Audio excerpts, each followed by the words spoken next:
مولاي صل وسلم دائما أبدا على حبيبك خير الخلق كلهم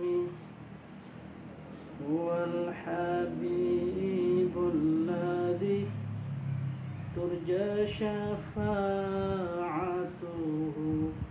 لكل هول من الأهوال مقتحم يا ربي بالمصطفى بلغ مقاصدنا واغفر لنا ما مضى يا واسع الكرم.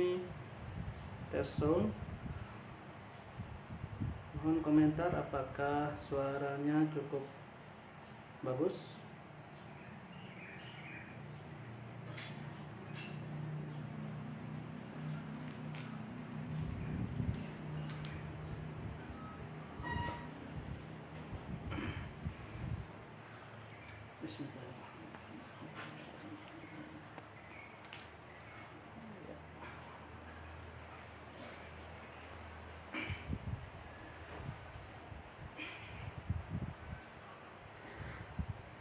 Assalamualaikum warahmatullahi wabarakatuh.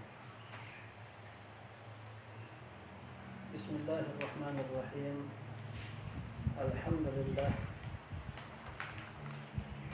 ala kulli halin wa fi kulli halin wa ni'mah. Wassalatu wassalamu ala man la nabiyya ba'dah Sayyidina wa maulana Muhammad bin Abdullah Rasulullah wa ala alihi wa sahbihi wa man tabi'a hudah ila yaumin nahdah. Rabbi shrah li sadri wa yassir li amri wahlul 'uqdatam min lisani yafqahu qawli. Qala Rasulullah sallallahu alaihi wasallam la tadkhuluna al-jannata hatta tu'minu wa la tu'minu hatta tahabbu awala adullukum ala syai'in idza fa'altumuhu tahabbtum afshus salam bainakum. Rawahu Muslim. Shaimin shaimat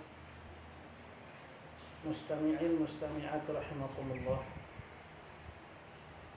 Alhamdulillah wa syukurillah. Di hari ke 19 bulan Ramadan kembali Al-Fakir menyapa pengurus kami untuk bermuzakarah melalui online. Semoga usaha tiang pengurus kami niki muzakarah tiang pengurus kami niki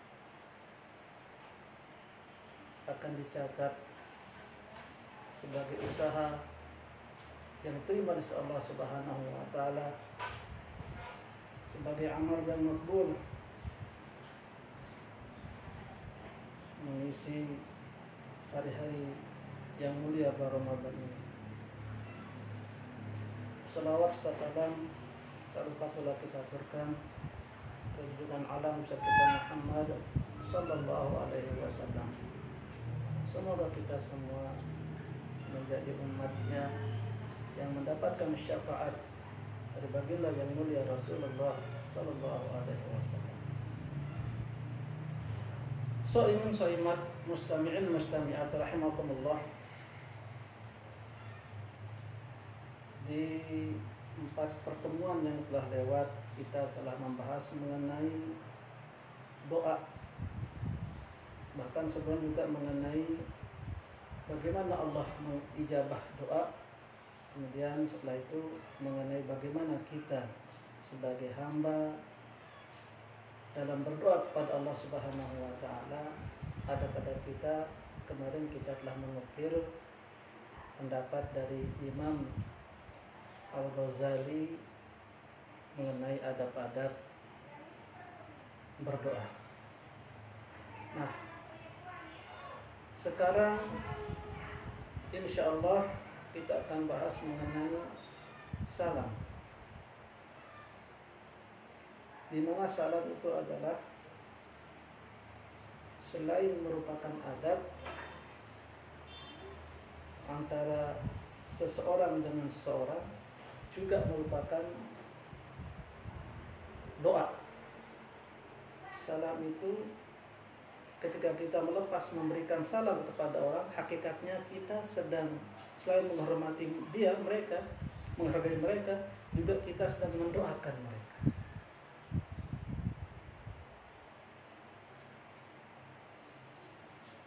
Dalam satu hadis, suatu ketika Rasulullah SAW bertamu ke salah satu sahabatnya,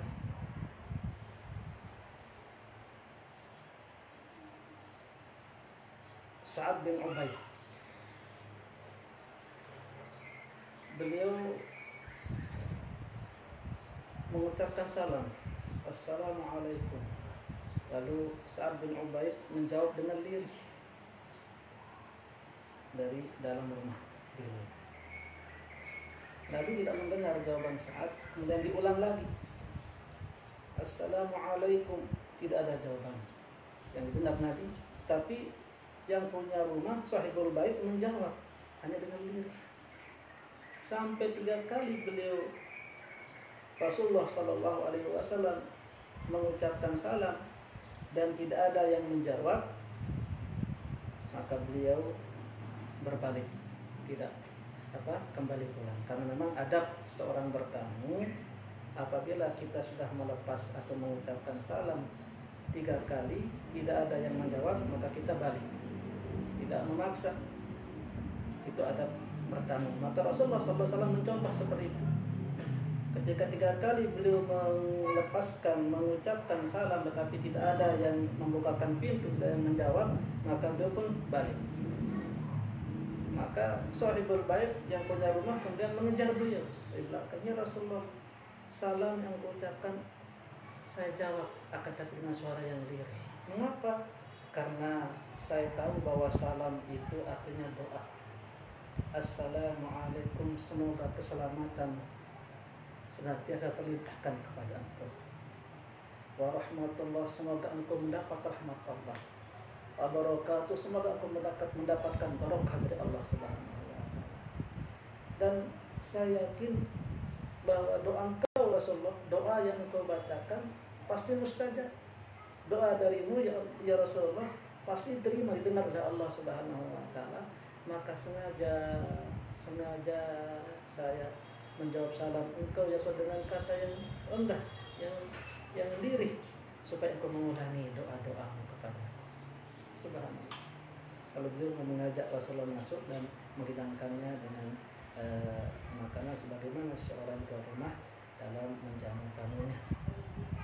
Jadi inti dari hadis ini adalah bahwasanya salam itu adalah doa.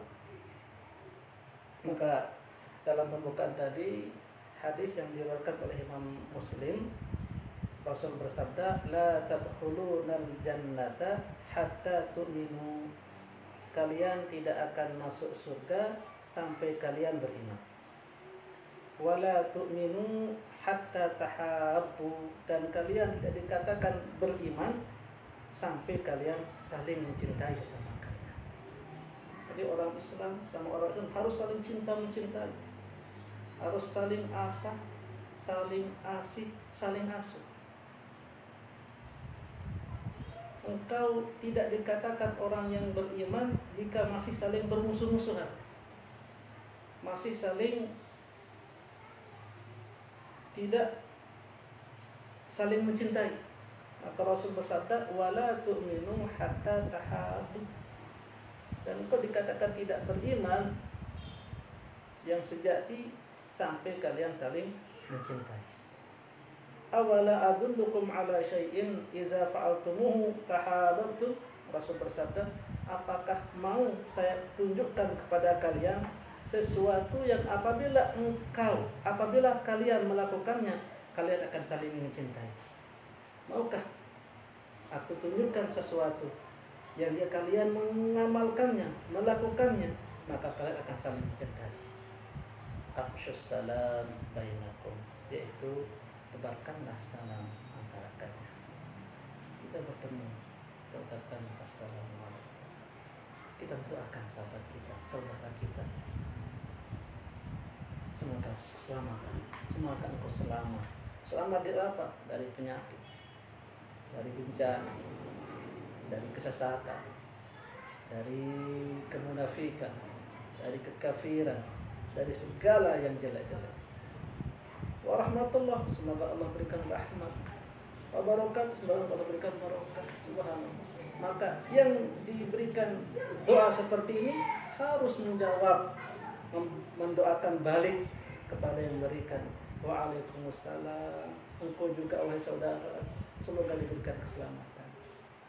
Wa rahmatullah, semoga juga engkau diberikan rahmat oleh Allah, dikasihani oleh Allah. Wa barakatuh, dan mendapat barokah dari Allah. Subhanallah.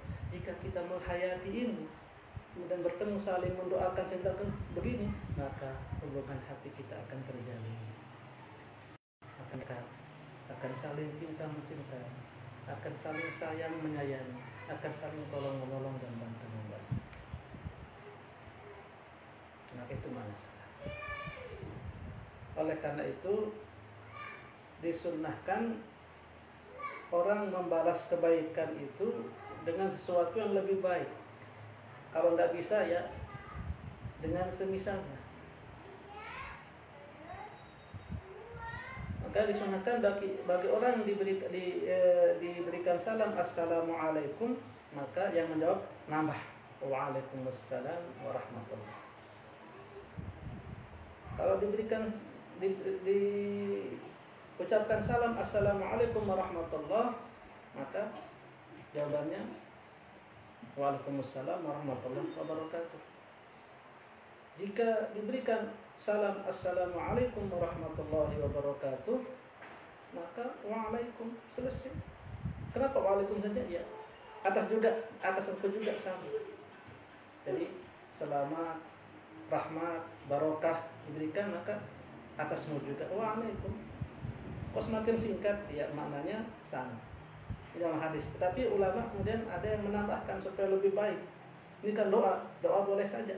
Tidak bahkan waalaikumsalam warahmatullahi wabarakatuh wa maghfiratuh wa ridwanu wa jannatuh. Tidak apa-apa.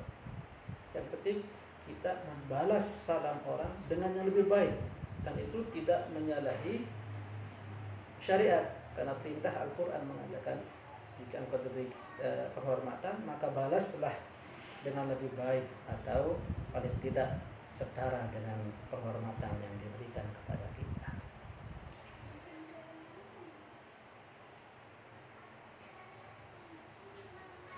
Shaimin shaimat rahimakumullah. Kemudian salam sendiri itu berapa hukum?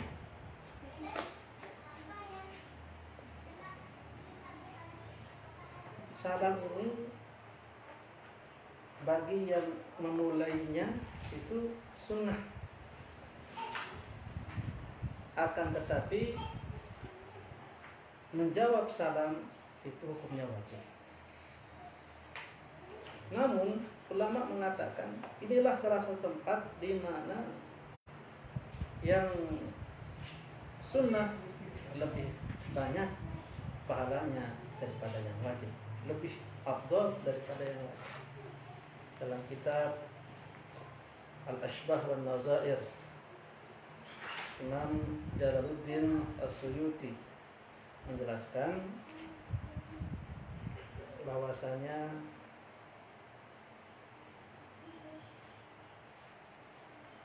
ada 5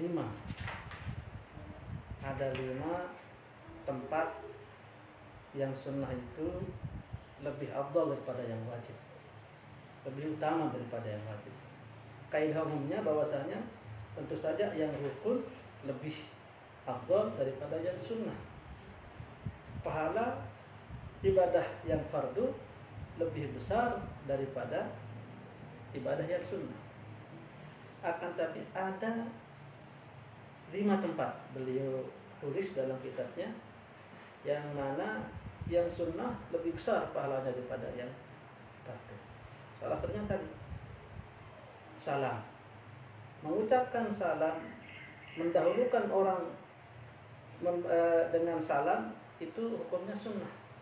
Sedangkan menjawab, membalas itu wajib. Akan tapi lebih besar pahala orang yang memulai salam walaupun sunnah daripada yang menjawab salam. Mengapa?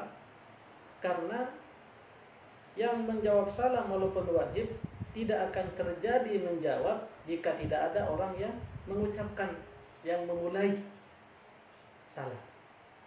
Maka ketika sesuatu terjadi karena ada yang penyebabnya itu memiliki pahala seperti akibatnya. Maka orang yang menjawab salam itu, mengapa dia menjawab salam? Karena ada yang memberi salam. Sehingga orang yang memberi salam itu mendapat pahala juga sebesar pahala orang yang memberi salam, yang menjawab salam, ditambah dengan pahala dia memberi salam, sehingga double. Sehingga walaupun sunnah, dia mendapat pahala yang lebih besar daripada yang wajib. Kemudian disebut oleh beliau ibra'ul mu'siri fa innahu afdalu min inzarihi. Jika ada orang yang berhutang kemudian dia kesulitan, tidak mampu untuk membayar, melunasinya, tidak bisa, sudah datang misalkan wajib perjanjiannya tanggal 20 April hutangnya, dia berhutang 1 juta, kapan kau akan bayar? 20 April. Begitu 20 April ditagih, ternyata memang tidak ada untuk dia bayar hutangnya. Bagaimana syariat menanggapi hal tersebut? Al-Quran mengatakan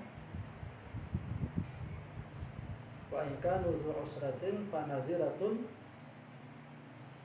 ila maisarah wa an tasaddaqu khairul lakum. Bagi yang tidak mampu untuk membayar, maka berikan dia tempo. Itu wajib. Tanggal 20 April tidak bisa terjawab, berikan tempo. Kapan kira-kira aku bisa bayar? Naziratun ila maisarah. Maka berikan tempo sampai dia mampu. Oh, berikan saya tempo sampai 1 bulan misalnya. Itu hukumnya wajib. Inzornya, memberi tempo.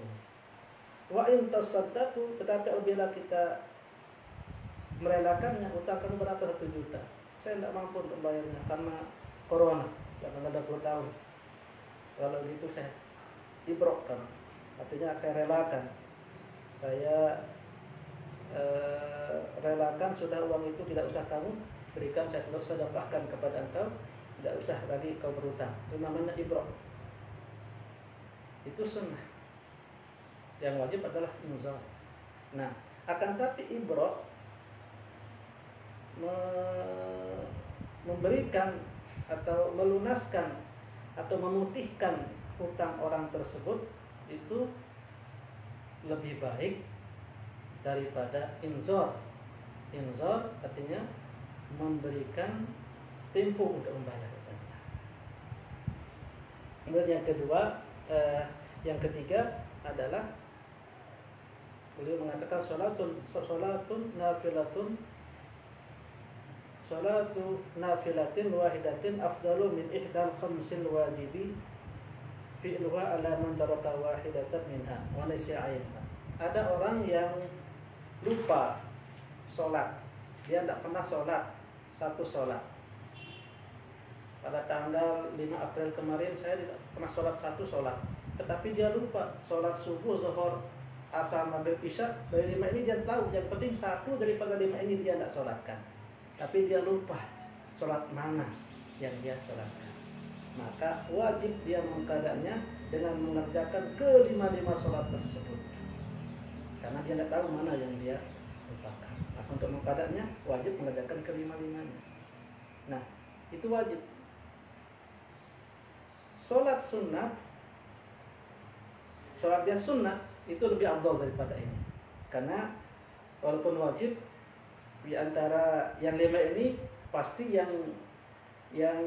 jatuh sebagai qada satu, karena yang dia tinggalkan satu sholat, cuma tidak tahu sholat yang mana dalam hari itu.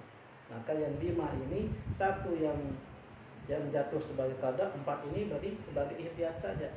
Namun wajib kelima-limanya. Akan tapi yang sunat satu yang pasti itu lebih afdal daripada 5 ini, walaupun tetap wajib. Kemudian yang berikutnya, yang keempat,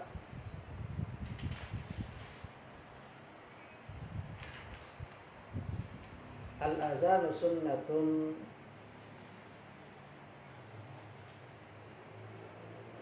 wa huwa afdalu minal imamati wa hiya fardu kifayatin aw ainin. Azan itu hukumnya sunnah, sedangkan berjamaah, sholat berjamaah itu hukumnya fardu kifayah atau fardu ain.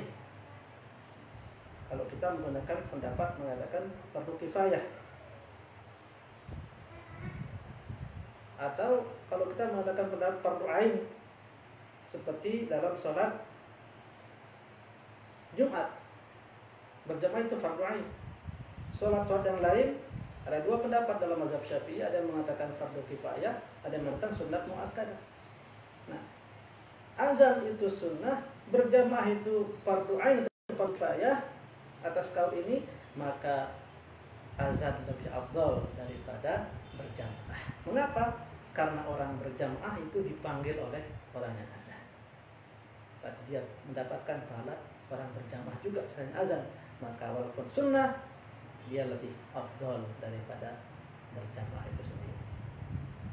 Kemudian yang terakhir, yang kelima adalah al-wudu qabla al-waqti sunnah wa huwa afdalu minhu fil waqti. Wudu sebelum masuk waktu itu sunnah. Sebelum azan kita sudah wudu, itu sunnah. Akan tapi begitu masuk waktu kita mau sholat, wajib kita wudu. Nah, sunnah lebih afdal daripada wajib. Jadi lebih afdal, lebih baik, lebih bagus kita wudu sebelum masuk waktu. Walaupun itu sunnah, sunnah kita mendahulukannya daripada wudu setelah masuk waktu, itu wajib. Wudunya wajib, dengan pelaksanaannya. Nah, inilah 5 hal yang kemudian lebih afdal sunnah daripada wajib. Masalah ini yang kita bahas. Kemudian apa hukum salam? Hukum memberi salam itu bisa wajib, ada kalanya sunnah. Tadi sunnah mengucapkan salam itu sunnah, itu yang sebagai asal. Bisa juga wajib. Kapan wajib mengucapkan salam? Ya, kita sedang sholat, karena salah satu rukun sholat adalah salam. Assalamualaikum warahmatullah. Akan tapi salam yang wajib sampai kumnya, assalamualaikum itu wajib. Warahmatullah sunnah, wabarakatuh makruh ketika sholat. Baik salam yang pertama sunnah kita menengok kanan, maupun salam yang kedua sunnah kita menengok kiri. Assalamualaikum warahmatullah, itu wajib. Dan perlu diperhatikan di sini, ketika salam yang fardu ini wajib alif lamnya assalamualaikum. Alif lamnya juga termasuk rukun. Berarti jika ada yang mengucap salam ketika sholat tanpa ada alif lam, tidak sah salamnya. Jika salamnya tidak sah, maka juga sholatnya tidak sah. Misalkan assalamualaikum warahmatullah, assalamualaikum warahmatullah, tidak boleh, tidak sah, karena tidak ada alif lamnya. Harus assalamualaikum warahmatullah. Berbeda ketika kita tahiyat. Kalau dalam tahiyat, tasyahud, at-tahiyatu lillah, itu yang rukun, at-tahiyatu lillah, salamun alaika ayyuhan nabiyyu wa rahmatullahi wa barakatuh, salamun alaina wa ala ibadillahi sholihin. Itu yang wajib.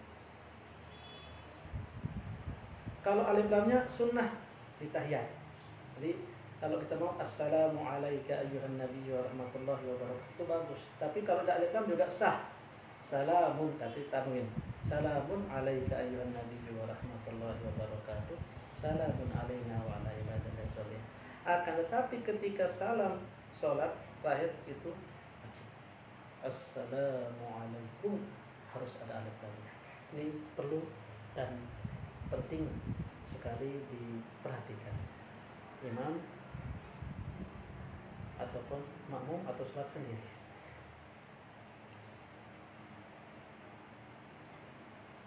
Kemudian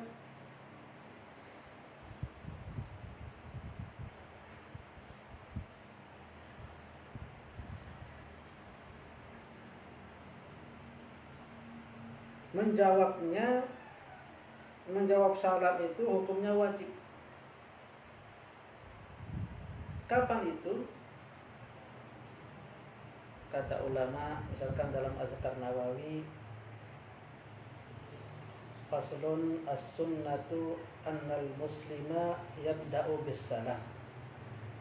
Yang sunnah bahwasanya seorang muslim itu memulai dengan salam qabla kulli kalamin, sebelum semua kalam, sebelum segala perkataan. Jadi sunnah begitu kita bertemu, perkataan yang pertama kali terucap kepada orang adalah assalamualaikum, tanpa ada kata-kata yang lain. Sama dengan kita telepon, misalkan telepon, jangan halo dulu. Halo assalamualaikum itu sudah tidak sunnah lagi, tidak wajib lagi dijawab. Yang kapan wajib dijawab? Apabila ucapan yang pertama kali diucapkan adalah salam, tanpa ada ucapan yang lain, termasuk bismillah, termasuk alhamdulillah. Bismillahirrahmanirrahim, assalamualaikum warahmatullahi wabarakatuh. Itu tidak sunnahnya. Kata Imam Nawawi, as-sunnatu, yang sunnah, annal muslima, bahwasanya seorang muslim itu yabda'u bis salam, memulai dengan salam, qabla, sebelum kulli kalami, segala perkataan, li'annahu tahiyyatun yabda'u bihi, karena itu adalah tahiyat, penghormatan yang dimulai dengan dia. Fayafutu bil iftitahi bil kalami, maka akan luput, tidak menjadi sunnah lagi jika dibuka salam itu dengan ucapan yang lain. Katahiyatul masjidi, sebagaimana tahiyatul masjid. Jika kita masuk masjid harus langsung sholat. Jika kita duduk maka tidak ada lagi namanya sunat tahiyatul masjid.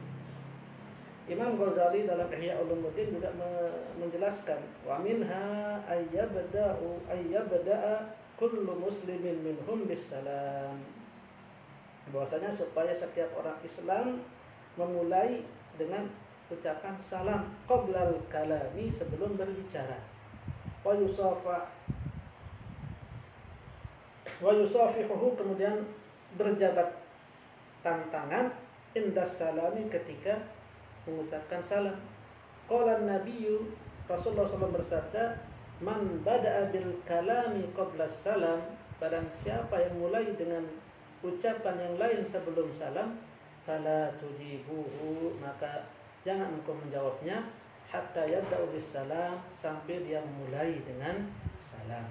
Fala tujibu ini artinya bukan larangan untuk jangan menjawabnya, tetapi menunjukkan bahwa tidak wajib dijawab, tetapi tetap karena itu adalah doa yang baik, maka kita juga tetap dianjurkan untuk menjawab doa orang yang baik kepada kita dengan doa yang baik kepada mereka. Jadi salam itu kita berikan salam, ada kali kita harap untuk kita mengharap jawaban. Mengapa?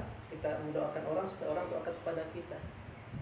Hukum mengucap salam itu sunnah, namun sunnahnya sunat kifayah, dan menjawab salam pun wajib kifayah. Artinya apa? Jika kita datang berkelompok, maka satu saja mengucapkan salam sudah mencukupi. Tidak harus semuanya. Demikian juga dengan fardu kifayah yang menjawab. Kalau satu yang menjawab, gugur kewajiban yang lain. Cuma yang dapat pahala yang menjawab saja. Yang tidak menjawab tidak dapat pahala.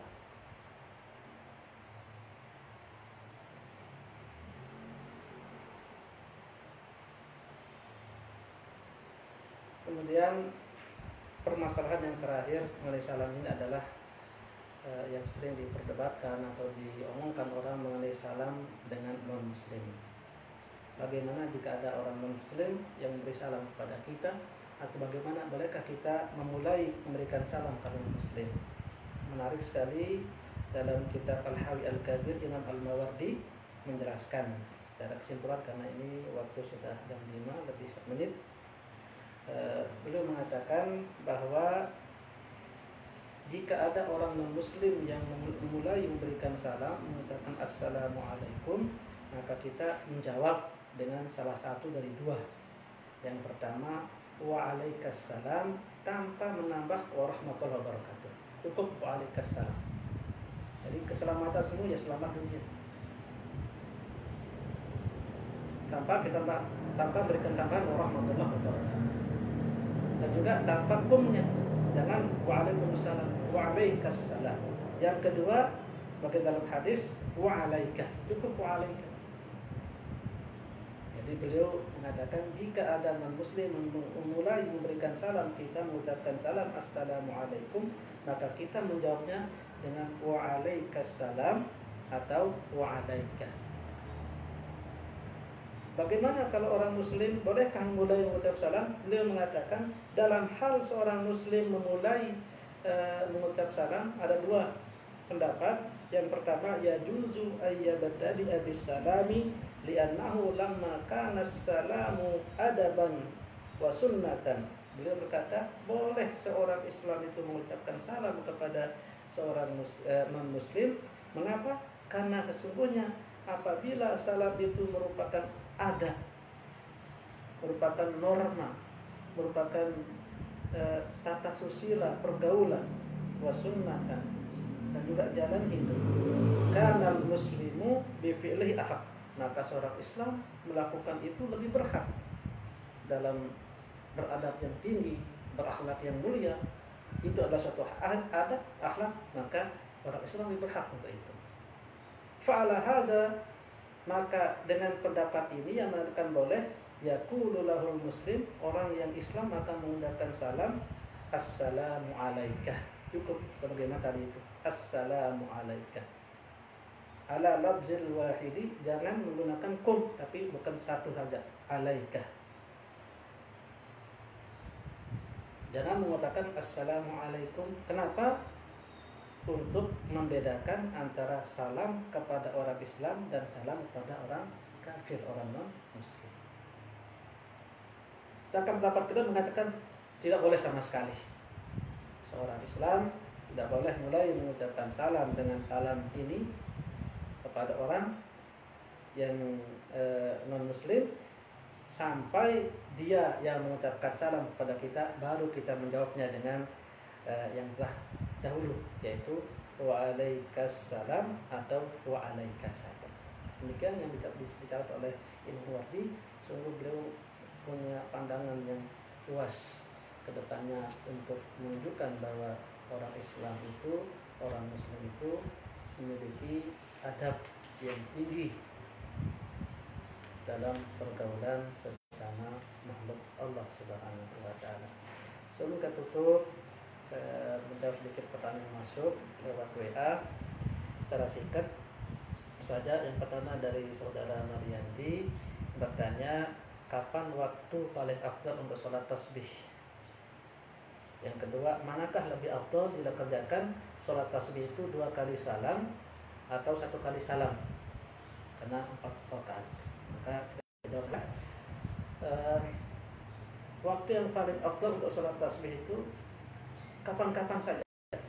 Yang penting bukan di waktu-waktu yang dimakruhkan kita sholat, seperti ketika setelah subuh sampai terbit matahari, sampai matahari setinggi satu tombak, atau setelah asar sampai terbenam matahari. Jangan di sana. Yang lain boleh, bebas. Tapi jangan di tempat-tempat yang dimakruhkan atau diharamkan sholat. Yang kedua, mana yang lebih afdol? Apakah 2 kali salam 2 rakaat atau 1 kali salam 4 rakaat?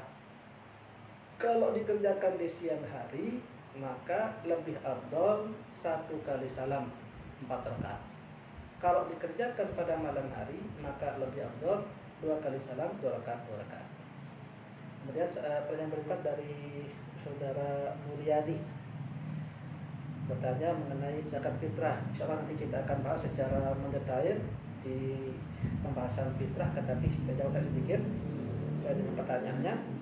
Fitrah di awal Ramadan, kemudian meninggal sebelum masuk Syawal. Bagaimana fitrahnya? Apakah dikembalikan atau bagaimana? Kemudian dikatakan bahwa haram membayar fitrah setelah terbenam matahari tanggal 2 Syawal. Apakah tetap wajib? Ya, memang boleh, hukumnya boleh kita mengeluarkan fitrah sejak awal Ramadan. Sedangkan baru dikatakan wajib apabila seorang itu menjumpai Ramadan dengan Syawal. Misalkan dia begitu azan maghrib besok akan lebaran, azan maghrib meninggal dunia, berarti dia telah mengumpulkan Ramadan dengan Syawal, wajib. Tapi boleh dari awal. Mengapa boleh?